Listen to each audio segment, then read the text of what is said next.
चंद्रपूर मूल मार्गालगतच्या चंद्रपूर वनविकास महामंडळाच्या जंगलाला भीषण आग लागल्याची घटना आज रविवारी 3:30च्या सुमारास समोर आली आहे।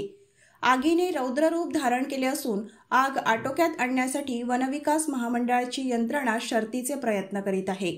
या आगीत जंगलातील मौल्यवान वनस्पती नष्ट होण्याचा धोका वर्तवण्यात आला आहे। चंद्रपूर हा उष्ण जिल्हा म्हणून ओळखला जातो।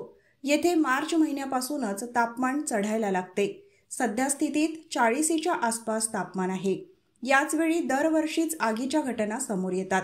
आज 16 मार्च रोजी दुपारी चंद्रपूर वनविकास महामंडळाच्या जंगलात लोहारा ते घंटा चौकी भागात भीषण आग लागली आहे।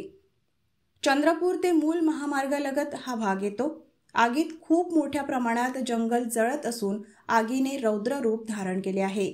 आग लागल्याची माहिती समोर आल्यानंतर वनविभाग महामंडळाचे अधिकारी कर्मचारी घटनास्थळी दाखल झाले असून आग विझवण्यासाठी यंत्रणा सज्ज केली आहे। आगीवर नियंत्रण आणण्यासाठी शर्थीचे प्रयत्न सुरू असून आग अद्यापही आटोक्यात आलेली नाही।